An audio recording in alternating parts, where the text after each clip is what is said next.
러시아 주력 군용기 6대가 우리 방공식별구역 카디즈를 또 무단 진입했습니다. 내일 한너가 이 카디즈 침범 문제를 논의할 예정이었는데 군용기들은 6시간에 걸쳐 우리 동서남해를 휘저으며 사실상 군사작전을 펼쳤습니다. 문재인 대통령이 국회 시정연설에서 공정을 위한 개혁을 더욱 강력히 추진하겠다고 밝혔습니다. 확장 예산은 필수라면서 513조 원 규모의 내년 예산에 조속한 처리도 요청했습니다. 상습적으로 교직원을 해고해 논란이 됐던 서울의 한 사립고가 이번엔 교장을 직위 해제 통보하면서 그 사유를 전 교직원 앞에서 공개해 직장 내 괴롭힘 논란이 일고 있습니다. 이해하기 어려운 독단적인 사학 운영 실태를 추가 고발합니다. 문재인 대통령이 정시 비중 확대를 공언하면서 지금까지 정시 확대는 없다던 교육부가 태도 변화를 내비쳤습니다. 대입제도에 적잖은 변동이 예상됩니다. 나루히토 새 일왕이 자신의 즉위식에서 헌법에 따라 책무를 다하겠다고 밝혔습니다. 정부 대표로 즉위식에 참석한 이낙연 총리는 모레 아베 총리를 만나 문 대통령의 친서를 전달합니다.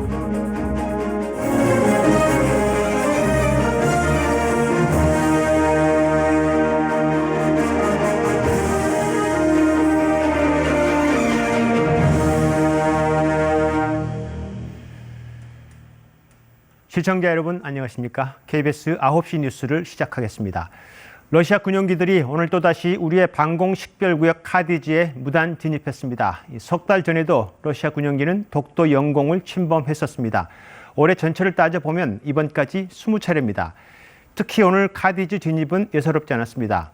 이례적으로 조기경보통제기와 전략폭격기, 전투기 등 6대가 한반도 주변 하늘을 6시간 가까이 휘젓고 다녔습니다. 이렇게 동해, 남해, 서해 카디즈 전역을 침범했습니다. 정부는 주한 러시아 대사관 관계자를 초치해서 항의하고 재발 방지를 요구했습니다. 첫 소식은 박민철 기자의 보도입니다. 러시아 군용기가 우리 방공식별구역 카디즈에 처음 무단 진입한 시각은 오늘 오전 9시 23분쯤입니다. 울릉도 북방에서 내려온 A-50 조기경보통제기 한 대는 카디즈를 들락날락하는 식으로 비행하다 50분 뒤 이탈했습니다. 10시 41분쯤에는 러시아 군용기 3대가 울릉도 북방에서 카디즈로 진입했습니다.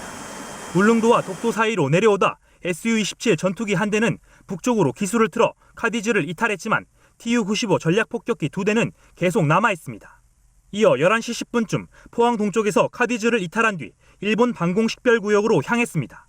48분 뒤 전략폭격기 2대는 제주도 남방에서 다시 카디즈로 들어와 제주도와 이오도 사이를 거쳐 1시간 동안 서해로 올라가다 태안 서방에서 카디즈를 벗어났습니다. 이후 카디즈 외곽을 따라 남하하다 오후 1시 40분쯤 이오도 서방에서 카디즈에 재진입했습니다. 전략폭격기 2대는 앞서 왔던 경로를 따라서 남해를 거쳐 동해로 비행했고 여기에 전투기 2대가 울릉도 북방에서 다시 카디즈에 들어왔습니다. 이어 오후 3시 1분쯤 울릉도 동북방에서 전략폭격기 2대와 합류한 뒤 함께 비행하다 12분 뒤 최종적으로 카디즈를 빠져나갔습니다. 조기경보통제기와 전략폭격기, 전투기 등 러시아 군용기 6대가 동해와 남해, 서해 등 한반도 주변 상공을 6시간가량 휘젓고 다녔고 무단으로 카디즈에 들어와 머문 시간도 3시간에 달합니다. 합참은 F-15K와 KF-16 전투기 10여 대를 출격시켜 경보방송 등을 하며 대응했다고 밝혔습니다. 다만 이 과정에서 러시아 군용기가 우리 영공을 침범하지는 않았다고 설명했습니다. KBS 뉴스 박민철입니다. 특히 오늘 사례는 과거와 비교하면 매우 이례적이어서 정부는 심상치 않게 받아들이고 있습니다. 러시아 측의 의도는 우리를 겨냥한 것도 있고 넓게는 미국의 인도태평양 전략을 겨냥한 것이기도 합니다. 러시아 측의 의도는 김경진 기자가 좀 더 분석했습니다. 오늘 카디즈엔 러시아 주력 군용기 3종 세트가 총 출동했습니다. 전투 지휘 역할을 하는 A-50 조기경보통제기와 주력 전투기인 수호이-27, 그리고 장거리 전략 폭격기인 Tu-95까지 6대의 군용기는 동쪽 울릉도에서부터 남쪽 이어도, 서쪽 태안까지 6시간 동안 한반도의 3면을 휘저으면서 사실상 군사작전을 펼쳤습니다. 러시아는 우리 군의 통상적인 훈련이었다는 입장을 밝힌 것으로 전해졌습니다. 내일 서울에서 한너가 군사위원회를 열고 카디즈 무단 진입 방지 방안을 논의할 예정이었는데 러시아가 회의를 하루 앞두고 무력 시위를 벌인 겁니다. 한국이 일방적으로 정한 카디즈를 인정하지 않는다는 뜻을 분명히 한 것으로 보입니다. 더 나아가 최근 균열을 보이고 있는 한미일 안보 협력도 시험해보려 한 것으로 분석됩니다. 러시아는 오늘 일본 방공식별구역에도 진입했는데 이때 동시에 출격한 한국 공군과 일본 자위대의 움직임을 살펴본 것으로 보입니다. 지속적인 카디즈 진입으로 동북아에서의 군사 반경을 넓혀 미국을 견제하려는 의도도 있는 것으로 분석됩니다. 미국이 추진하는 인도태평양 전략과 호르무즈 해협 연합체 구성, 중거리 미사일 배치 계획 등에 대항하겠다는 겁니다. 우리 외교부는 주한 러시아 대사관 관계자를 초치해 재발 방지를 촉구했습니다. 외교부는 외국 군용기가 우리 방공식별구역에 들어올 경우에 국방부와 긴밀히 협력해서 엄중하게 지속 대응을 해왔습니다. 하지만 지난 7월 독도 영공 침범 사실도 부인하고 있는 러시아의 카디즈 무단 진입은 앞으로도 지속될 것으로 보입니다. 중국도 카디즈를 인정하지 않고 있어 중러가 연합훈련 형식으로 한반도에서 다시 군사작전을 펼칠 가능성도 있습니다. KBS 뉴스 김경진입니다. 문재인 대통령이 오늘 국회에서 시정연설을 했습니다. 시정연설은 대통령이 예산 편성 등 국정 전반에 대해서 설명하는 연설입니다. 핵심 단어는 공정, 그리고 공정을 위한 개혁이었습니다. 최근 상황이 그대로 반영됐습니다. 집권 후반기의 정책 기조가 될 것으로 보입니다. 내년 예산안 513조 원 편성에 대해서는 엄중한 경제 상황을 감안하면 꼭 필요하다고 문 대통령은 말했습니다. 이병도 기자의 보도입니다. 조국 정국 이후 첫 국회 연설. 핵심 단어는 공정이었습니다. 특권과 반칙, 불공정을 없애기 위해 노력했지만 국민의 요구는 훨씬 높았다고 했습니다. 국민의 요구는 제도에 내재된 합법적인 불공정과 특권까지 근본적으로 바꿔내자는 것이었습니다. 사회 지도층일수록 더 높은 공정성이 필요하다며 경제뿐 아니라 사회 전반에서 공정이 새롭게 구축돼야 한다고 했습니다. 그러면서 교육과 채용, 병역과 직장 내 차별까지 사례를 일일이 거론했습니다. 국민의 요구를 깊이 받들어 공정을 위한 개혁을 더욱 강력히 추진하겠습니다. 검찰개혁 의지도 거듭 밝혔습니다. 특히 공수처는 대통령 친인척 등 권력형 비리 사정기구로 의미가 크다. 어떤 대안이 있냐며 반대하는 야당을 겨냥하기도 했습니다. 권력형 비리에 대한 엄정한 사정 기능이 있었다면 국정농단 사건은 없었을 것입니다. 민생경제법안 처리도 촉구했습니다. 탄력근로제 관련법 등 많은 법안이 국회 계류 중이라며 더 미룰 수 없다고 했습니다. 이를 위해 여야정 협의체와 당대표 회동을 활성화해 협치를 복원하자고 제안했습니다. 보수적인 생각과 진보적인 생각이 실용적으로 조화를 이루어야 새로운 시대로 갈 수 있을 것입니다. 513조 원 규모의 내년 예산에 대해선 엄중한 경제 상황을 맞아 꼭 필요하다고 말했습니다. 신산업 지원으로 혁신하고 청년과 노인 지원으로 포용하며 50조 원 국방 예산으로 평화의 힘을 키우겠다며 예산안 처리를 요청했습니다. KBS 뉴스 이병도입니다. 네, 청와대 연결해서 오늘 대통령의 시정연설 좀 더 짚어보겠습니다. 네, 김지선 기자, 오늘 연설에서 가장 많이 나온 단어가 경제가 29번, 공정이라는 단어가 27번 나왔네요. 네, 공정을 전면에 내세운 건 사실상 조국 전 장관을 거론했다 이렇게 볼 수 있습니다. 청와대 관계자는 합법적인 불공정, 특권 이 부분은 바로 조 전 장관에 대한 얘기라고 전했습니다. 조 전 장관 딸 입시는 과연 공정했나라는 게 광화문 광장 대학가 촛불 집회 목소리였죠. 문 대통령은 오래전부터 이 공정 문제를 고민해왔던 것으로 알려졌습니다. 국민들이 가장 가슴 아파하는 건 교육 불공정이라면서 입시제도 개편을 꺼낸 배경도 바로 여기에 있습니다. 네, 그리고 최근 누차 강조하고 있죠. 오늘도 검찰 개혁에 대해서 멈추지 않겠다는 의지를 강조했습니다. 네, 검찰개혁 부분은 총 33분 연설에서 3분 정도로 길지 않았지만 메시지는 확고했습니다. 공수처법은 현 정부부터 시작된다는 점, 고위공직자들을 더 청렴하게 만들 수 있다고 했습니다. 공정을 위한 개혁의 핵심으로 검찰 개혁을 꼽고 개혁을 완수해서 집권 하반기 국정 동력으로 삼겠다는 뜻으로 해석됩니다. 네, 내년도 예산안과 관련해서는 이 확대 예산이 선택이 아니라 필수라고 특히 강조했습니다. 네, 재정이 대외 충격의 파고를 막는 방파제, 경제 활력 살리는 마중물 역할을 해야 한다는 겁니다. 정부 예산안대로 해도 내년도 국가 채무 비율은 GDP 대비 40%를 넘지 않는다. 충분히 여력이 있다고 강조했습니다. 또 노인 일자리에 대해 재정으로 단시간 일자리를 만든다는 비판이 있지만 일하는 복지가 더 낫다는 데는 의문의 여지가 없을 것이라고 했습니다. 특히 이 부분은 문 대통령이 고령화 시대 일하는 복지의 필요성을 설명하기 위해서 여러 번 수정을 거듭해 준비했던 것으로 알려졌습니다. 네, 청와대 김지선 기자였습니다. 오늘 대통령의 시정연설 과정에서 여당 의원들은 28번 박수를 쳤고 야당 의원들은 손으로 X자 표시를 하거나 야유를 했습니다. 그래서 앞서 설명한 내년 예산안 513조 원 심사는 이미 쟁점이 된 공수처법과 선거제 개혁안과 얽혀서 험난할 것 같습니다. 박혜진 기자가 취재했습니다. 시정연설에 앞선 환담 자리. 웃으며 인사는 나눴지만 대화는 냉랭했습니다.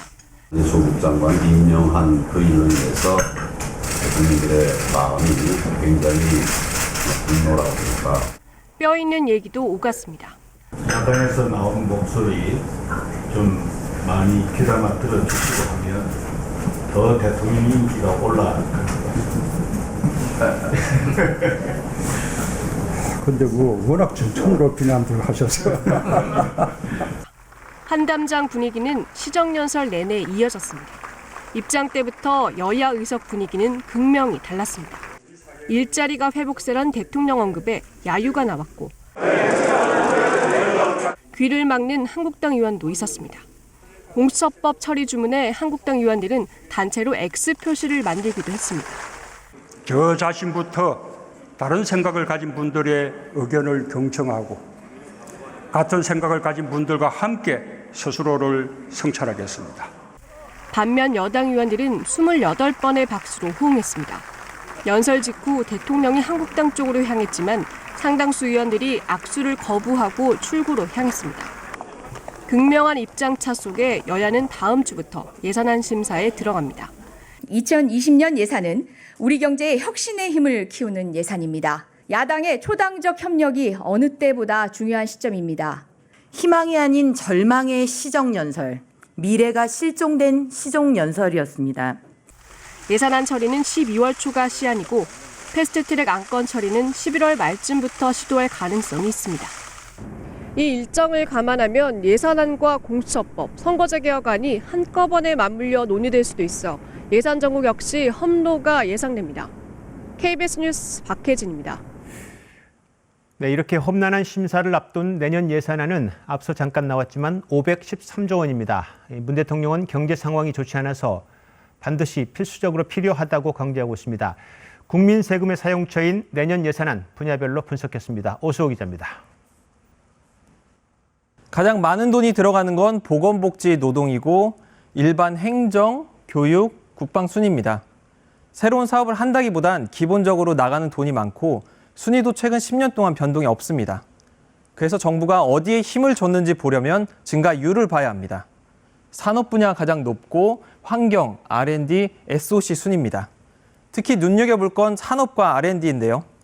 먼저 산업은 미중 무역 갈등에 일본 수출 규제까지 겹치면서 어려움이 가중된 수출 기업들을 지원하는 데 주로 쓰입니다. R&D는 증가율이 최근 10년 새 최고치인데요. 이른바 소부장, 소재, 부품, 장비 국산화와 AI 같은 미래 산업 육성에 투입됩니다. 민간 경기가 너무 얼어붙어 있다 보니 정부가 돈을 풀어서 경제가 쪼그라드는 걸 막겠다는 겁니다. 환경은 미세먼지 대응에 예산이 많이 늘었고 수소차나 스마트 상수도처럼 환경도 살리고 관련 산업도 키우려고 합니다. SOC는 일자리도 많이 생기고 부양 효과가 큰 분야인데요. 수도권 GTX처럼 전통적인 사업도 있지만 동네 체육관, 도서관 같은 생활형 SOC에 집중할 계획입니다. 경기가 나쁘면 특히 소외계층은 더 힘들기 때문에 보건, 복지, 고용 예산도 늘렸는데요. 노인 기초연금은 하위 40%까지 30만 원을 주고 청년과 장애인 노인을 위한 직접 일자리도 올해보다 17만 개 더 늘릴 계획입니다. KBS 뉴스 오수호입니다. 오늘 검찰 개혁의 상징적 장면이 하나 있었습니다. 특별수사부가 반부패 수사부로 이름을 바꿔 달았습니다. 과거에 업적도 있었지만 반대로 검찰권 남용의 상징적 부서였던 특별수사부가 46년 만에 사실상 퇴장했습니다. 방준원 기자가 취재했습니다. 정치적으로 예민한 사건엔 언제나 특별수사부가 등장했습니다. 2010년 민주당 서울시장 예비후보였던 한명숙 전 총리의 불법 자금 수수 사건, 2012년 당시 한나라당 대선 후보였던 이명박 전 대통령의 BBK 사건도 특수부의 몫이었습니다. 조국 전 법무부 장관에 대한 수사 역시 마찬가지. 2013년 대검찰청 중앙수사부가 폐지된 뒤엔 특수부, 특히 서울중앙지검 특수부가 그 역할을 대신해왔습니다. 검찰총장의 의중에 따라 수사가 이뤄지는 것 아니냐는 등의 비판도 일었습니다. 이에 법무부는 검찰의 직접 수사를 줄이는 것, 즉 특수부 축소를 검찰개혁 핵심 과제로 추진했습니다. 오늘 관련 시행령이 시행돼 서울과 대구, 광주에 있는 특별수사부가 반부패 수사부로 이름을 바꿨습니다. 업무 범위도 검사장이 지정하는 사건에서 공무원의 직무 관련 범죄나 중요 기업 범죄 등으로 축소됐습니다. 1973년 만들어진 특수부가 46년 만에 사라졌습니다. 법무부는 직접 수사를 줄이고 국민 생활과 밀접한 형사사건 수사를 강화하기 위한 개편이라고 설명했습니다. 하지만 우려의 목소리도 있습니다. 반부패 범죄 대응이라는 검찰의 기능이 축소되면서 권력형 비리나 규모가 큰 수사에 차질이 생길 것이란 겁니다. 이에 대해 검찰 개혁위 관계자는 1차 수사는 경찰 등이 맡고 검찰은 기소 여부를 판단하는 법률 전문가의 역할을 해야 한다고 강조했습니다. KBS 뉴스 방준원입니다. 조국 전 법무장관의 배우자 정경심 교수에 대한 구속영장 심사가 내일 열립니다. 이르면 내일 밤 결정될 것으로 보입니다. 관련해서 인터넷 공간에서는 내일 영장을 심사할 송경호 부장판사가 하루 종일 관심 인물이었습니다. 최현진 기자입니다. 정경심 교수의 구속영장 심사가 내일 오전 10시 반 서울중앙지법에서 열립니다. 송경호 영장전담 부장판사가 심리를 맡았습니다. 검찰이 구속영장에 적시한 정 교수의 혐의는 모두 11개. 동양대 표창장 등을 위조해 딸의 입시에 이용했다는 의혹과 사모펀드 관련 혐의, 증거은리 교사 등의 혐의가 영장에 담겼습니다. 내일 영장심사에서는 범죄 혐의와 함께 정 교수의 건강 상태도 쟁점이 될 것으로 보입니다. 정 교수 측은 뇌종양과 뇌경색 증상을 호소해왔고 최근 검찰에 MRI 등의 자료를 추가로 제출했습니다. 하지만 검찰은 이 자료에도 정 교수의 정확한 상태를 확인하기엔 정보가 충분치 않다고 보고 있습니다. 검찰은 제출된 자료를 전문가들과 분석해 정 교수의 건강 상태가 구속 수사를 받을 수 있는 정도라고 판단했습니다. 앞서 조 전 장관 동생의 경우 법원은 건강 상태를 구속영장 기각 사유 중 하나로 들었습니다. 검찰은 영장심사에서 정 교수 건강에 대한 검증 방식과 판단 결과를 상세히 설명할 예정입니다. 정 교수 측은 검찰 조사가 7차례에 달했는데도 구속영장이 청구됐다며 법원에서 구속이 필요 없다는 걸 입증하겠다고 밝혔습니다. 또 검찰이 요구한 자료들을 제출했다며 개인의 건강 상태에 대해선 상세히 밝힐 수 없다고 덧붙였습니다. 한편 검찰은 웅동학원 채용 비리와 관련해 조 전 장관 동생에 대해 조만간 구속영장을 다시 청구할 방침입니다. KBS 뉴스 최은진입니다. 어제 군인권센터가 원본이었다고 공개한 기무사의 계엄령 문건이 지난해 군 특별수사단이 공개한 문건의 제목과 같은 것으로 확인됐습니다. 새로 공개된 문건에는 NSC 국가안전보장회의가 언급돼 있다는 건데 당시 NSC 의장이었던 황교안 자유한국당 대표의 연관성 여부를 놓고 논란이 계속되고 있습니다. 윤보미 기자의 보도입니다. 지난해 7월 기무사가 작성한 계엄령 문건이 공개되면서 수사까지 이어졌습니다. 그런데 어제 군인권센터가 이 문건의 원본을 확보했다면서 새로운 문건을 내놨습니다. 문건 제목은 현 시국 관련 대비 계획, 기존에 공개된 것과 다릅니다. 그런데 이 제목은 계엄령 문건 의혹을 조사했던 군 특별수사단이 지난해 8월 배포한 보도자료에도 등장합니다. 계엄 문건이 담긴 USB를 확보해 조사해보니 보고서의 원 제목이 당시 언론에 공개된 것과 달리 현 시국 관련 대비 계획이었다는 겁니다. 이번에 공개된 문건이 기존 문건의 원본일 가능성에 무게를 싣는 대목입니다. 이에 대해 당시 수사단 관계자는 USB에 날짜별로 여러 문건이 존재하고 공개된 문건은 그중 하나일 수 있다며 원본 여부에 대한 판단을 유보했지만 군인권센터는 이번 공개본이 원본이라고 주장합니다. 원본 추정 문건에선 계엄 준비 단계에서의 NSC의 역할이 여러 번 거론됩니다. 이를 볼 때 당시 대통령 권한대행으로 NSC 의장이었던 황교안 자유한국당 대표가 계엄 계획에 관여했을 거라는 게 군인권센터 측의 주장입니다.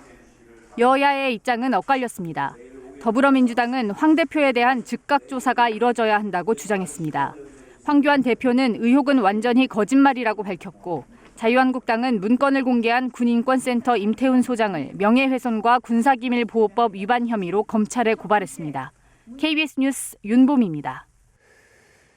자유한국당 나경원 원내대표가 패스트트랙 수사를 받는 의원 60명에게 내년 총선에 공천 가산점을 주자고 제안한 사실이 알려졌습니다. 당에 헌신한 것 아니냐는 겁니다. 당 내에서도 무리라는 지적이 나왔고 다른 당에서는 폭력범법 행위에 가산점을 주겠다는 것이냐는 비판이 나왔습니다. 보도에 송락규 기자입니다. 대통령의 국회 시정연설 직후 열린 한국당 의원총회. 이 자리에서 나경원 원내대표가 패스트트랙 수사 대상 의원 60명에게 공천 가산점을 줘야 한다고 발언했습니다. 이 제안을 받은 황교안 대표는 공천은 공천관리위원장 소관이라면서도 긍정 검토 방침을 밝힌 것으로 전해졌습니다. 정의를 위한 투쟁이라고 생각을 합니다. 폭력을 쓴 쪽은 민주당과 정의당 쪽입니다. 따라서 저희는 어떤 잘못된 이런 패스트트랙 폭거에 대한 정치적 의사를 평화롭게 표현한 것이고요. 패스트트랙 수사 대상에 오른 의원들 사이에서 총선에 영향을 받을까 불안감이 상당한 당내 분위기를 고려한 언급으로 보입니다. 당 핵심 관계자는 검찰 수사를 불안해하는 의원들을 다독이려는 취지로 이해한다고 언급했습니다. 반면 60명에게 가산점을 주면 인적 혁신은 불가능한 것 아니냐는 비판도 나왔고 12월까지가 임기인 나 원내대표 발언으로는 적절치 않다는 얘기도 있었습니다. 민주당은 범법 행위에 공천 가산점을 준다는 건 정상적인 정당이기를 포기한 것이라고 했고 정의당은 불법 폭력 범법자에게 가산점을 주겠다는 건 꼴불견이라며 검찰은 당장 기소하라고 비판했습니다. KBS 뉴스 송락규입니다. 거의 매년 교장을 바꾸고 툭하면 교직원을 해고하는 한 사학재단의 독단적 운영 실태를 몇 달 전 보도했었죠. 그 재단이 얼마 전 교장을 직위 해제했습니다. 직위 해제 사유를 전 교직원들 앞에서 공개하기도 했는데 KBS 보도를 못 막았다는 점도 문제로 삼았습니다. 이호준 기자의 보도입니다. 10월 초 서울 서라벌고등학교. 재단이 교장에게 직위 해제를 통보한 바로 다음 날이었습니다. 교감은 교직원을 모아놓고 교장의 직위 해제 사유를 낭독했습니다. 징계 의견 문서를 안내받았습니다. 전례 없는 일입니다. 사대강 같은 게 많이들 요구를 하고요. 우리한테도 언젠가 또 볼 수 있기 때문에 징계하면서도 몸을 조심하게 됩니다. 발표한 직위 해제 사유 중엔 특이한 내용이 있습니다. 2019년 4월경 KBS 보도와 관련하여 학교장으로서 무대책으로 일관한 점. 재단 이사장의 횡포를 고발한 지난 4월 KBS의 보도를 문제 삼은 겁니다. 징계 사유 공개도 이사장의 뜻이었다고 말합니다. 이 의견 요구 사유서를 위에 전달하는 말씀을 해주셨습니다. 그 이사장님이 직접 그렇게 말씀하신 거죠? 네. 사실을 확인하자 학교 측은 이사장과는 관련이 없다고 말을 바꿨습니다. 이사장님이 요구하시죠? 그런 일은 절대 없습니다. 이사장님이 학교에 그걸 요구하실 수가 있나요? 징계의 주된 사유도 성과급 부당 수령 등이라고 설명했지만 교장은 보복성 징계라며 반발하고 있습니다. 법인의 잘못도 덮어주길 바랬던 것 같습니다. 근데 저는 이제 도저히 그럴 수가 없어서 그걸 사유로 그러는 것이 아닌가. 확정도 안 된 징계 사유 공개는 개인정보보호법 위반과 직장 내 괴롭힘의 여지가 있습니다. 다수의 사람 앞에서 어떤 모멸감을 준 행위 자체는 그것이 사실이라 하더라도 명예훼손에 처해질 수가 있습니다. 서울시교육청은 이와 관련해 감사를 진행하고 이미 여러 전행을 확인한 이사장의 이사 승인 취소도 검토하기로 했습니다. KBS 뉴스 이호준입니다. 문재인 대통령이 정시 비중 상향을 포함한 입시제도 개편안을 마련하겠다고 말했습니다. 정시 확대는 없다던 그동안의 교육부 입장과는 다른 모습인데 대입제도에 적지 않은 변동이 예상됩니다. 박예원 기자입니다. 수시 학생부 종합전형에 대한 비판은 최근 더욱 거세졌습니다. 지금 뉴스에 나오는 거 보면 아주 편하게 그 정보들을 취해가지고 대학을 잘 가는 이런 학생들이 나온단 말이죠. 그럼 그건 정말 불편하고. 정시 확대 목소리가 커졌습니다. 그런데도 교육부는 학종의 문제점을 고치는 데 중점을 두고 정시 확대에는 선을 그어왔습니다. 문재인 대통령이 정시 확대를 공언했습니다. 정시 비중 상향을 포함한 입시제도 개편안도 마련하겠습니다. 올해 치르는 대입에서 정시, 즉 수능 선발 비율은 20%에 못 미칩니다. 2022학년도에는 이 비율을 30% 이상으로 늘리라고 이미 권고했지만 여기에서 한 발 더 나아가겠다는 뜻을 명확히 한 겁니다. 교육부는 당장 정시 비중을 늘릴 대상을 구체화했습니다. 특히 서울 수도권의 일부 이제 좀 주요 대학들이 워낙 그 학종으로 선발하는 비율이 높았기 때문에 그 부분을 조금 더 균형감 있게. 고려대와 서울대, 이화여대 등 정시 선발 비율이 상대적으로 낮고 영향력이 큰 수도권 대학들에는 기존 권고인 30%보다 더 높은 비율로 정시 확대를 요구할 가능성이 있습니다. 교육부는 다음 달 발표할 대입 공정성 강화 방안에 정시 확대를 포함해 공개할 계획입니다. KBS 뉴스 박예원입니다. 국회의원과 고위공직자 자녀의 입시 과정을 조사하자는 법안이 잇따라 발의되고 있습니다. 바른미래당과 민주당에 이어 오늘은 한국당이 법안을 냈는데 정의당 역시 발의를 준비 중입니다. 법안은 경쟁하듯 내놓는데 이 법안을 통과는 시킬지 또 과연 실효성은 있는지 장혁진 기자가 따져봤습니다. 가장 큰 쟁점은 누구를 조사할 건가입니다. 민주당은 2008년 이후 대학에 입학한 국회의원 자녀, 한국당은 국회의원은 물론 청와대 비서관급과 차관급 이상 공무원 자녀 등도 포함하자는 입장입니다.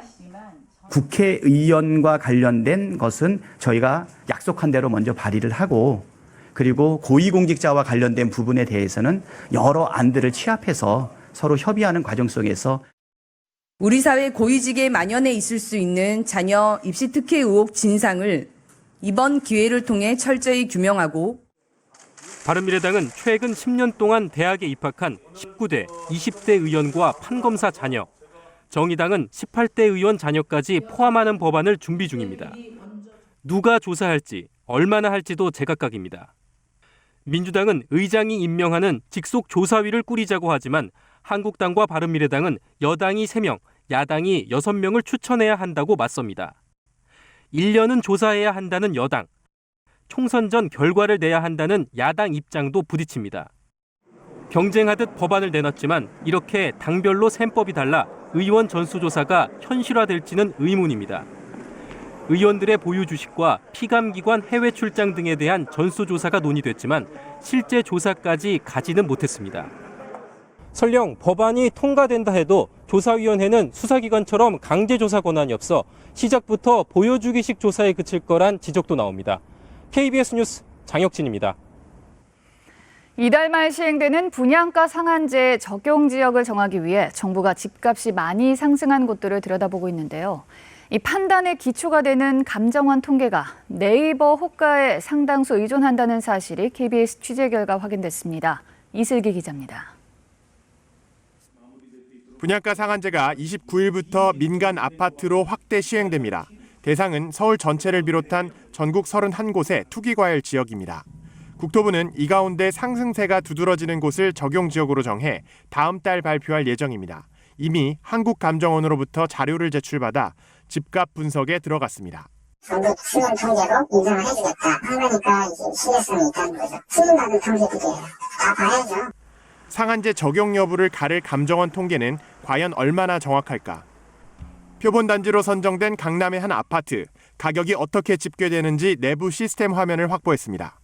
113제곱미터 한 채가 지난해 8월 22억 7천만 원에 거래됐고 이후 9달간 잠잠합니다. 그런데 감정원 시세는 연말까지 계속 오르는 걸로 나타났습니다. 거래가 없었는데도 네이버 부동산 매물을 감정원 통계가 따라간 셈입니다. 호가나 아니면은 뭐 거래 가격 같은 것들이 들어오는데 이게 실제로 정말 시장 가격을 제대로 반영하는지도 의문이 되고 표본에 따른 문제점 때문에 이 조정을 하다 보니까 실제 현상하고 많이 괴리되는 문제점. 감정원 주간 통계를 위한 표본 단지는 서울의 경우 자치구당 20곳 안팎에 불과합니다. 매주 9만 2천 건에 달하는 인터넷 호가에 의존하다 보니 현실과 동떨어진 통계도 나옵니다. 서울 아파트 실거래가가 4월부터 이미 반등했는데 감정원 통계는 6월까지 떨어져 엇박자를 보였습니다. 철진한 매물들이 올라와 있거나 그다음에 중복, 그다음 허위 매물들이 굉장히 많아요. 그러다 보니까 이런 매물들을 가지고 통계를 작성하게 되면은 정확한 통계가 나오기가 어렵죠. 한국감정원은 집값 통계와 실거래가는 어느 정도 차이가 날 수밖에 없다며 네이버 매물 정보는 단순 참고용이라고 밝혔습니다. KBS 뉴스 이슬기입니다. 오늘 일본에서는 나루히토 새1왕의 즉위식이 열렸습니다. 새1왕의 메시지는 헌법에 따라 책무를 다하겠다 했습니다. 퇴위한 전 1왕은 헌법을 지키겠다고 했었습니다. 그래서 새1왕의 헌법 수호 의지가 후퇴한 것 아니냐 하는 분석이 나오고 있습니다. 아시는 것처럼 아베 총리는 전쟁이 가능한 헌법을 새로 만들려 하고 있습니다. 도쿄 이민영 특파원이 전해왔습니다. 나루히토 1왕의 즉위식이 도쿄 왕궁에서 열렸습니다. 180여 개 나라에서 온 400여 명의 사절단을 포함해 2천여 명이 참석했습니다. 나루히토 1왕은 즉위 선언에서 아버지인 아키히토 전 1왕을 언급했고 메시지도 아버지와 거의 일치했습니다. 하지만 현행 평화헌법에 대해선 온도차가 있었습니다. 일본국憲法を遵守し象徴としての務めを果たすことを誓い憲法にのっとり象徴としての務めを果たすことを誓います。새 1왕의 헌법 수호 의지가 후퇴한 것처럼 읽힐 수 있습니다. 하지만 30년 전 1왕 즉위 당시는 개헌이 화두가 아니었지만 지금은 아베 정권이 개헌 추진을 본격화한 상황. 따라서 정치 개입을 할 수 없는 1왕이 지금 정국에서 헌법을 언급하는 것 자체가 가장 무게감 있는 메시지로 평가됩니다. 반면 아베 총리는 이 자리에서도 개헌 얘기를 할 때마다 등장하는 자긍심, 미래, 새로운 시대와 같은 단어를 또 꺼냈습니다. 心を新たに平和で希望に満ち溢れ誇りある日本の輝かしい未来. 나루히토 1왕은 아버지 얘기를 하며 세계 평화를 바라던 모습을 다시 한번 깊게 생각한다고 했습니다. 이 말이 평화헌법을 지키려 했던 아버지 아키히토 전 1왕의 뜻을 이어가겠다는 의지의 표현인지는 이제부터 지켜볼 일입니다. 도쿄에서 KBS 뉴스 이민영입니다. 우리 정부 대표로 이낙연 총리도 1왕 즉위식에 참석했습니다. 문 대통령의 친서를 들고 간 이 총리는 모레 아베 총리를 만나서 친서를 전달합니다. 오늘은 한일 우호의 상징인 고 이수연 씨의 추모 현장을 찾아서 한일 우호 협력의 긴 역사를 강조했습니다. 홍성희 기자가 현지에서 취재했습니다. 연미복 차림의 이낙연 총리, 남간표 주일대사와 1왕 즉위식에 참석했습니다. 170여 개 나라 사절단과 함께 외빈석에 앉아 아베 총리 등과는 마주치지 않았습니다. 이 총리는 즉위식이 끝난 뒤 대단히 장중한 일본 역사와 문화를 느낄 수 있었다는 소감을 밝혔습니다. 관심은 24일로 예정된 아베 총리와의 면담. 면담 시간은 그리 길지 않을 것으로 보이는데 문 대통령의 친서가 전달될 예정입니다. 한일 관계를 풀어야 한다는 대통령의 진솔한 생각이 담겼을 것이란 예상이 나오는데 이 총리 역시 아베 총리를 만나 이 같은 뜻을 밝힐 것으로 보입니다. 2001년 전철 선로에 떨어진 일본인을 구하려다 숨진 고 이수연 씨의 추모비를 찾은 이 총리는 한일 우호 협력의 긴 역사를 강조하기도 했습니다. 50년이 되지 않는 오래된 역사 때문에 1500년에 걸친 우호 협력의 역사를 훼손한다는 것은 어리석은 일이죠. 이 총리의 방일 결과가 한일 정상회담으로 이어질지도 관심입니다. 계속해서 그 대화를 지금 이어가고 있습니다. 대화가 있다는 것은 대화할 의지가 있다는 게 전제된 거 아니겠습니까? 우리 정부가 다음 달 한일 정상회담을 검토하고 있다는 일본 언론 보도에 대해 청와대는 신중한 입장입니다. 모레 이낙연 총리와 아베 총리의 면담은 1년 만에 열리는 한일 최고위급 대화입니다. 경색된 한일 관계를 풀 실마리가 될 수 있을지 주목됩니다. 도쿄에서 KBS 뉴스 홍성입니다. 트럼프 미국 대통령이 북한과 무엇인가 일어날 것이라고 말했습니다. 많은 일이 진행 중이라고도 했습니다. 스톡홀름 실무협상 결렬 이후 2주를 넘어서서 북미 간의 상황은 현재 교착 상태여서 이 발언이 어떤 진전을 시사한 것 같은 발언이긴 합니다. 워싱턴 김은기 특파원의 설명 들어보시죠. 김정은 위원장은 젠틀맨, 서로 존경, 좋아한다. 스톡홀름 북미 협상 결렬 후 트럼프 대통령의 사실상 첫 북한 언급입니다. 그리고 북한에 대한 흥미로운 정보가 있으며 많은 일들이 진행 중이라고 했습니다. 메이저 리빌드, 중대한 재건이 어느 시점 있을 것이라고도 했습니다. North Korea is going to be probably something's going to be happening with North Korea too. There's some very interesting information on North Korea. A lot of things are going on. And it's going to be a major rebuild at a certain point. 스톡홀름 북미 협상이 성과 없이 끝난 뒤 북미 교착 상태가 계속되는 시점이지만 뭔가 진전이 있음을 시사한 것으로 보입니다. 북한이 백마탄 김 위원장 사진을 공개하며 중대 결심 가능성을 압박하는 시점이기도 합니다. 트럼프 대통령은 그러나 진행되고 있는 게 무엇인지 중대한 재건이 뭔지는 따로 설명하지 않았습니다. 대신 자신과 김 위원장이 전화 통화하는 사이라고 했습니다. The gentleman on the other side did not take his call. Okay? Lack of respect. But he takes my call. 트럼프 대통령 말대로라면 김정은 위원장과 서신 교환은 물론 전화 한라인 소통이 이루어지고 있다는 겁니다. 탄핵 조사와 시리아 철군 반대 여론으로 고립된 트럼프 대통령이 대선 국면 전인 올해 안에 북한과 성과를 내려는 의도가 드러난 것이란 분석도 나옵니다. 하지만 북한과의 성과에 연연해야 한다는 인상은 주지 않았습니다. 트럼프 대통령 특유의 화법, 누가 알겠는가? 이것은 거래다라고 했습니다. 워싱턴에서 KBS 뉴스 김은규입니다. 경복궁 근정전 앞 동물조각상 석견에 원본으로 추정되는 조각상이 발견됐습니다. 문화재청이나 역사학계도 그 존재 자체조차 모르고 있었던 것입니다. 유동엽 기자가 단독 보도합니다. 경복궁의 중심 건물인 국보 223호 근정전. 건물 앞에 커다란 돌을 쌓아 만든 널찍한 월대가 있고 이 월대 모서리 양쪽에 동물 조각상이 하나씩 있습니다. 언뜻 해태처럼 보이는 개 한 쌍이 새끼를 품은 모습, 석견으로 불립니다. 그런데 바로 옆 국립고궁박물관 수장고에서 이것과 꼭 닮은 조각상이 발견됐습니다. 암수 2마리가 새끼를 품은 모습은 물론 모서리에 끼웠던 흔적까지 현재 근정전에 있는 조각상과 차이가 없습니다. 지금 것보다 훨씬 전에 만들어진 원본일 가능성이 매우 큽니다. 2005년에 옮겨온 기록만 있을 뿐 이 조각상의 유래나 가치를 아무도 몰랐습니다. 보통은 이제 유물의 이력을 추적을 해서 명세서에다 이제 기록을 하는데요. 거기에는 일단 저희가 창덕궁에서 넘어온 것까지만. 그렇다면 이 조각상은 언제부터 근정전 앞에 있었을까? 조선 영조 때 근정전 터에서 열린 왕실 잔치 그림입니다. 월대 끝에 동물상이 분명하게 보입니다. 조선 후기 실학자 유득공의 문집에는 근정전 예터에 새끼를 데리고 있는 돌로 된 개 한 쌍이 있다는 구절이 나옵니다. 조선 태조 때 애초 경복궁을 조성하면서 아니면 최소한 근정전이 불에 탄 임진왜란 전에는 이미 있었다는 근거입니다. 경복궁을 새로 지은 고종 때 어떤 이유에선지 옛 조각상을 대신해 현재의 조각상을 새로 만들어 세웠다는 추정이 가능합니다. 다른 궁궐들은 난간을 세운 그 흔적이나 기록은 없거든요. 그렇다면 근정전에 있던 그런 조각인데 원본 석견의 존재를 확인한 문화재청은 제작 시기와 옮겨진 내력 등을 정확히 조사할 계획입니다. KBS 뉴스 유동엽입니다. 공인인증서는 발급 절차도 까다로워 폐지 법안까지 발의돼 있는데요. 최근 오히려 이 발급 건수가 최대치로 늘었습니다.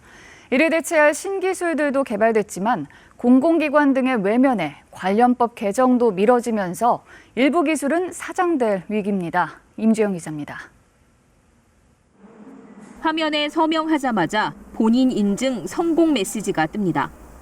글씨체는 물론 방향이나 획수까지 분석하는 생체수기 인증입니다. 아이디나 비밀번호 없이 얼굴로 대신하는 인증, 클라우드 보관 인증서 등 10여 가지의 대체 인증 기술도 개발됐습니다. 하지만 정작 쓸 곳이 별로 없습니다. 대다수 공공기관은 여전히 공인 인증서를 요구하기 때문입니다. 신기술을 적용하는 거에 좀 주저하시는 것 같아요. 그래서 저희가 열심히 다니면서 홍보를 하고 있지만은 공인인증서 발급 절차는 10여 단계. 프로그램 다운로드와 아이디, 주민번호 등 개인정보 입력, 약관 동의까지 거쳐야 합니다. 이런 불편 때문에 정부는 지난해 공인인증서와 다른 인증수단을 차별하지 않는 전자서명법 개정안을 냈습니다. 하지만 1년 넘게 국회에서 계류 중입니다. 그 사이 공인인증서 발급은 2015년 3,300만여 건에서 지난해 4천만여 건으로 늘어 최대치를 기록했습니다. 해외에는 이것보단 더 단순하게 인증의 절차를 거치는데 왜 우리나라의 공인인증 시스템이 이렇게 복잡한 경우가 아니어도 될때도 꼭 이렇게 시스템을 운영해야 되는가에 대한 이제 불만들이 소비자의 편의성과 전자서명 기술 발전을 위해서도 안전성이 담보되는 한에서는 인증수단을 선택할 수 있어야 한다는 목소리가 높습니다. KBS 뉴스 임주영입니다.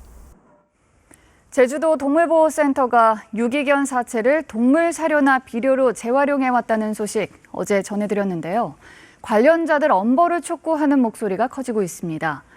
KBS는 넉 달 전부터 관련 문제를 제기해왔지만 제주도는 시종 모르쇠로 일관해왔습니다. 이면희 기자입니다.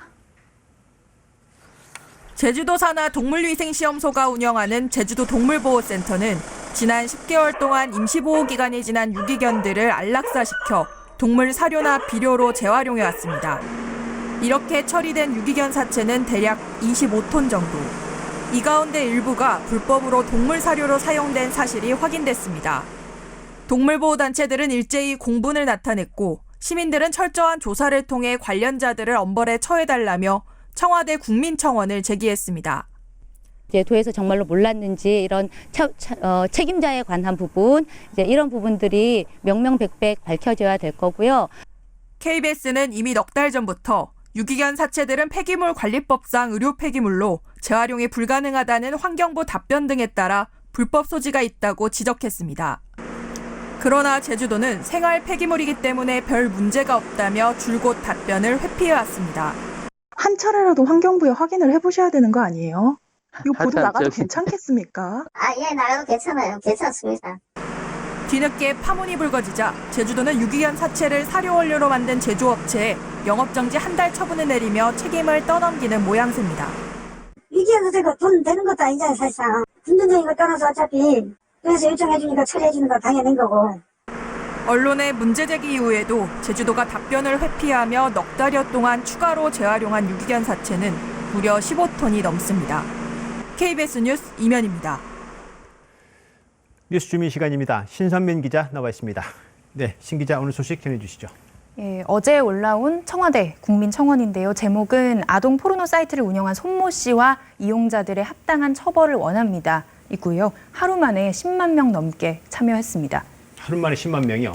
이게 지금 최근 경찰이 발표한 아동 성착취 영상 수사 결과에 대한 지금 반응인 거죠? 맞습니다. 지난주에 경찰청이 보도자료를 냈었는데요. 이 사이트 운영자가 구속돼서 징역 1년 6개월의 실형을 선고받았다는 내용입니다. 그리고 국제 공조를 통해서 이 사이트를 이용했던 사람 310명도 검거를 했는데요. 예. 이 가운데 70%인 223명은 한국 남성이었습니다. 70%가 한국 남성이었다, 이용자의. 다소 좀 충격적인 발표네요. 그렇습니다. 지금은 해당 동영상 사이트가 폐쇄가 됐는데요. 이 미국 법무부가 공개한 보도자료를 보니까요. 사이트에 올라왔던 영상이 총 25만 개였고요. 25만 개요? 그렇습니다. 이 영상에 등장하는 이 피해자 중에 한 명은 생후 6개월 된 아기였다는 충격적인 내용도 있었습니다. 이 범죄 혐의 내용에 비교해서 처벌이 좀 약하다. 징역 1년 6개월이요? 뭐 이런 지적이 나오고 있는 거죠. 맞습니다. 당시 판결문을 찾아봤는데요. 예. 이 운영자 손 씨가 어린 시절에 정서적, 경제적으로 어려운 시간을 보냈던 점, 그리고 결혼을 해서 부양할 가족이 있었던 점을 고려했다는 내용이 있습니다. 네, 글쎄요. 사정을 좀 참작해줬다는 거죠? 법원에서 판결문을 보면. 그런데 이 선고가 내려진 게 2019년 5월 2일이고요. 예. 혼인 신고를 한 거는 선고 보름 전쯤이었습니다. 그리고 손 씨가 아동청소년 성보호법 등을 미리 인터넷에 검색해봤다는 내용도 판결문에 있는데요. 예. 범행의 위법성을 미리 알고 있었다는 겁니다. 네, 지금 이렇게 청와대에 하루 만에 10만 명이 청원을 한 건 우리 상황이 정상이 아니다, 이런 느낌을 지금 갖는 거잖아요. 다른 나라는 어떻게 하고 있습니까? 이번에 적발된 이 사이트를 이용을 했던 미국의 한 남성은요. 예. 단 한 번 접속을 했고 한 번 다운로드를 받았는데 징역 70개월 그리고 보호관찰 10년형을 선고받았습니다. 징역 70개월이요? 그렇습니다. 이용자가. 네. 그런데 이게 또 수사기관이 이런 사건을 대하는 태도가 우리와 해외가 다르다고요? 그렇습니다. 뒤에 보시는 건 이번에 나온 한국과 미국의 보도자료 제목입니다. 한국경찰 보도자료는 운영자, 이용자, 검거에 초점을 맞추고 예. 있고요. 미국 법무부는 세계 최대 아동 포르노 사이트 단속이라면서 이 학대받던 미성년자 피해자 수십 명을 구조했다는 내용을 강조하고 있습니다.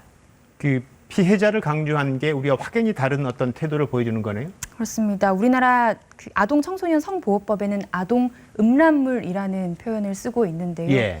이 사안의 본질이 음란이 아니라 아동 청소년 학대잖아요. 학대요. 예. 표현 자체가 피해자를 고려하지 않아서 문제가 있다는 지적도 나옵니다.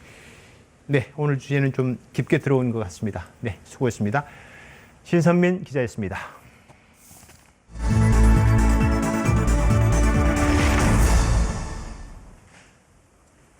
독일 최고의 어린이 합창단인 서독일 방송 어린이 합창단이 처음 우리나라를 찾아 국내 어린이 합창단들과 함께 공연했습니다. 두 나라의 대표곡 아리랑과 들장미를 서로의 언어로 불렀는데요. 들어보시죠. 윤영란 기자입니다.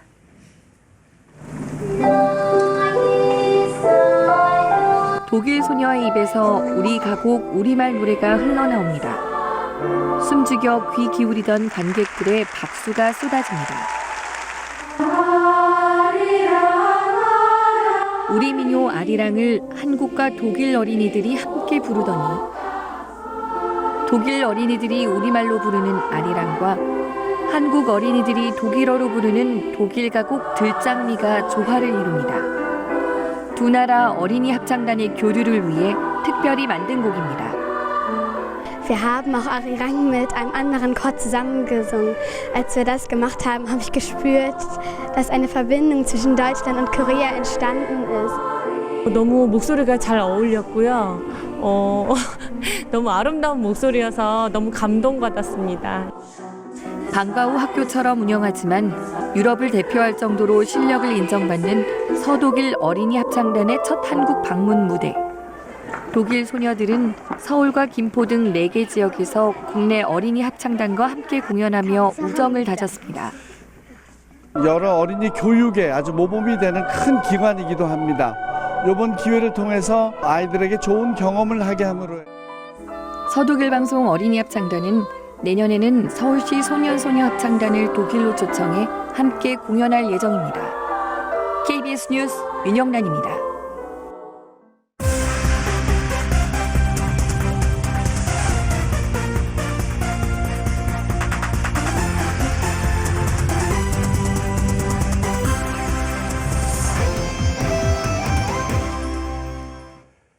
안녕하십니까. 스포츠 뉴스입니다. 사상 첫 서울팀 간의 한국 시리즈가 1차전부터 매진 사례를 이뤘습니다. 경기를 앞두고는 일명 과자 훈련을 둘러싼 양 팀의 설전도 있었습니다. 첫 소식 김도환 기자입니다. 1982년 출범 후 사상 첫 서울팀 간 한국 시리즈. 2만 5천 관중이 꽉 들어차 한국 시리즈 21경기 연속 매진 기록을 이어갔습니다. 경기 전엔 키움의 과자 특훈이 화제였습니다.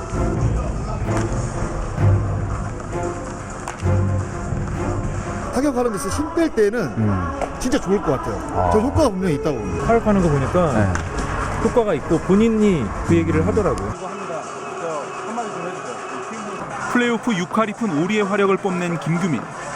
과자를 깨물지 않고 물고만 치며 힘을 뺀 특훈의 효과였습니다. 힘을 안 줄 수는 없거든요. 네, 힘을 주는데 과하게 힘이 오버되지 않는 힘을 쓰게 되는 거죠. 근데 물론 좋은 투수지만 분명히 실투는 있을 거라 생각하고요. 반면 두산은 하던 대로 하겠다는 반응을 보였습니다. 어쩌라고? 키움 애들 그 웨하스 훈련. 난 옛날에 탁구공 치는 것도 많이 봤어. 오늘 중요할 때 한번 나가겠네. 장난해요 지금. 과자를 왜 물고 있어? 먹어야지. 먹는 거 같아서 장난치지 말라는데. 깜짝 선발 요키시 데뷔 전략도 전공법을 들고 나왔습니다. 오늘 어떻게 요키시 데뷔 전략은 뭐 따야지 뭐 있나? 좌타자들 몸쪽 투심 바깥쪽 변화구인데 너무 세게 던지시는데 지금 요키시 맞추려고. 요키시 맞추려고. 네. 와. KBS 뉴스 김도환입니다. 보신 것처럼 두 팀 모두 중요한 1차전을 잡기 위해 총력을 기울이고 있습니다. 키움 투수 요키시가 포수 박동원이 던진 공에 턱을 맞는 등 4회에 수많은 일이 있었습니다. 자세히 알아봅니다. 문영규 기자 전해주시죠. 네, 키움은 4회 초 만루 기회에서 두산 박건우의 좋은 수비 등으로 단 한 점도 내지 못했는데요. 곧바로 4회 말 투수 요키시가 보크를 범하는 등 팀의 집중력이 크게 흔들렸습니다. 3루수 김웅빈도 땅볼 타구를 처리하다 실책을 해 어이없게 점수를 내줬습니다. 이어 2사 1루 상황에서 좀처럼 보기 드문 황당한 장면이 나왔는데요. 1루 주자의 도루를 막기 위해 포수 박동원이 던진 공이 투수 요키시의 턱을 강하게 맞췄습니다. 요키시는 쓰러질 정도로 큰 충격을 받고도 다시 일어나 투구를 강행했는데요. 이번에도 수비가 도와주지 않았습니다. 페르난데스의 외야 타구를 김규민이 어설픈 수비로 처리하지 못해 2점을 더 줬고 5점 차가 됐습니다. 키움도 그대로 무너지진 않았습니다. 6회 초 센지 안타 등으로 2점을 내 점수차를 좁혔는데요. 그러자 두산도 마무리인 이영범을 6회에 조기 투입하는 등 1차전을 잡기 위한 의지를 드러냈습니다. 하지만 키움은 7회 대타 송성문이 동점타까지 치는 등 8회 현재 두 팀이 6대6으로 팽팽히 맞서 있어 아직 승부를 알 수 없는 상황입니다. KBS 뉴스 문영규입니다. 프로농구 모비스의 가드 이대성이 상대 현주엽 감독에게 깜짝 패스를 했습니다. 무슨 일이 있었던 걸까요? 1쿼터 후반 지난 시즌 챔프전 MVP 모비스의 가드 이대성의 긴 패스가 상대팀 LG 현주엽 감독에게 배달됩니다. 얼떨떨한 표정의 현주엽 감독 당황했을까요? 이런 해프닝 속에 두 팀은 마지막까지 치열한 접전을 펼쳤습니다. 함지훈이 골밑 장악에 성공한 모비스가 3연승에 성공합니다. 올 시즌 프로농구 최다 득점의 주인공은 36득점의 오세근입니다. 부상이 많았던 오세근은 건세근, 즉 건강한 오세근을 위해 쌍둥이 자녀까지 나섰습니다. 박주미 기자가 전합니다. 오세근의 건세근 모두는 아침 쌍둥이 자녀들 등원길부터 본격 가동됩니다. 집 앞 5분 거리에 있는 어린이용 기구를 활용한 틈새 운동. 아빠 이거 해봐. 이거 해봐. 자, 어디가 운동돼? 시은아 여기 어깨 뚝뚝거리는데? 자신의 SNS에 올려 웃음 만발 화제가 된 그 동작입니다. 아침 재활 운동입니다. 출근 전에 이렇게 뭐 한 번씩 풀고. 아이들 배웅 뒤엔 곧바로 출근해 가장 먼저 치료와 재활을 챙깁니다. 몸에 남은 상처는 지난 시즌 중요한 순간마다 당했던 부상의 흔적입니다. 그만큼 관리의 중요성을 절감했고 이번엔 꼭 마지막까지 건세근이어야만 합니다. 인삼공사의 우승 도전은 오세근의 무릎 상태에 달려있다고 해도 과언이 아닙니다. 거의 세근이 무릎에 거의 사활을 걸었죠. 오세근은 외국 선수 출전이 한 명으로 줄면서 지난 LG전에 36득점을 쏟아부었습니다. 평균 득점 18.3점으로 골밑 라이벌 김종규를 앞서고 있습니다. 시즌 첫 맞대결에서 아쉬운 판정패를 당한 오세근은 김종규와의 복수전을 손꼽아 기다리고 있습니다. 뭐 일단 키가 크니까 좀 힘든 부분이 없지 않아 있는데 또 저는 또 저만의 방법대로 또 풀어나가고 뭐 힘들기도 하지만 뭐 재밌는 부분도 또 있고. 건세근을 선언한 오세근의 특별한 건강관리. 올 시즌 농구 판도를 좌우할 중요한 변수입니다. KBS 뉴스 박주미입니다. 여자 프로배구는 올 시즌 평일 모든 경기를 남자부와 같은 저녁 7시에 배치했습니다. 오늘 첫 경기부터 남자부보다 관중이 훨씬 많았습니다. 이준희 기자가 전합니다. 평일 저녁이지만 장충체육관이 여자 배구를 즐기러 온 팬들로 북적입니다. 경상도 사는데 서울까지 자주 올라왔거든요. 랠리가 길어서 더 재밌는 것 같아요. 화, 수, 목 평일 경기를 남자부와 같은 저녁 7시에 시작하는 여자 배구는 시작부터 기세를 올렸습니다. 사전 예매로만 2,500여 장의 표가 팔리는 등 3,400여 명의 많은 관중이 관중석을 메웠습니다. 같은 시간 남자부 대한항공과 삼성화재의 경기 관중 수는 1,200여 명. 첫 맞대결부터 여자부 완승입니다. 저녁 8시 기준 한 포털 사이트 중계 동시 접속자 수도 여자부가 남자부를 10,000명 이상 앞섰습니다. 이곳 장충체육관을 가득 메운 팬들의 응원에 보답하듯 양팀 선수들도 화끈한 공격 배구를 선보였습니다. 3천여 홈관중의 압도적 응원에 힘입은 GS칼텍스는 지난 시즌 챔피언 흥국생명을 물리쳤습니다. GS칼텍스는 시즌 첫 경기에서 강력한 우승 후보 흥국생명을 완파하며 청신호를 밝혔습니다. KBS 뉴스 이준입니다.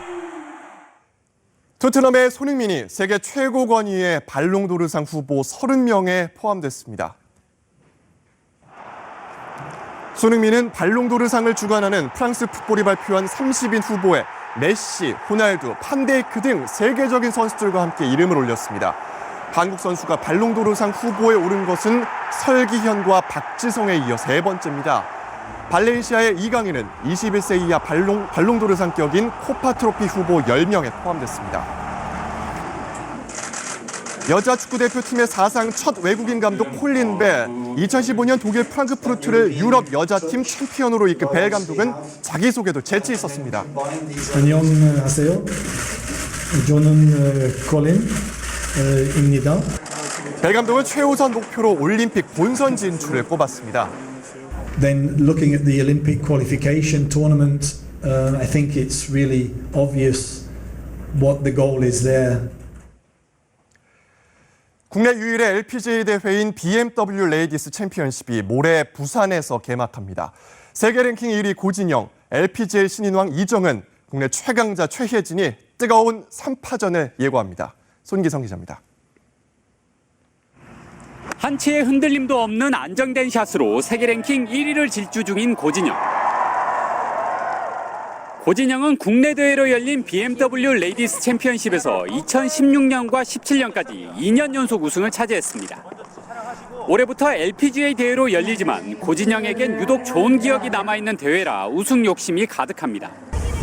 얼마 전부터 개인 방송을 오픈하면서 팬들과의 접점을 늘린 고진영은 팬들에게 세계 1위의 샷을 보여주겠다는 각오입니다. 그래서 여기저기 관광 명소를 다니는 것도 좋아하기도 하고 그래서 또 어떻게 미국 생활을 하는지 이런 것도 많이 공유를 하고 싶었어요. LPGA 진출 첫해 신인왕을 확정한 이정은 식스도 6개월 만에 국내 팬들 앞에서 경기를 하게 돼 설렘이 가득합니다.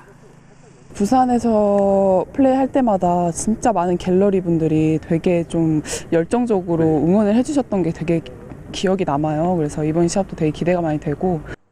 이번 대회 우승자에겐 LPGA 직행 티켓이 주어지는 만큼 국내 최강자 최혜진 역시 동기부여가 충분합니다.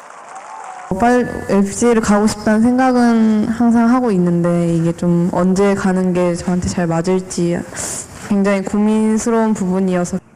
한국 여자 골프의 대표 주자 고진영과 이정은, 최혜진이 LPGA 우승컵을 놓고 치열한 기싸움에 들어갔습니다. KBS 뉴스 손기성입니다. 대학농구 유리그 플레이오프 8강에서 코트를 달군 고려대의 화려한 덩크쇼 함께 보시죠. 오늘의 영상입니다.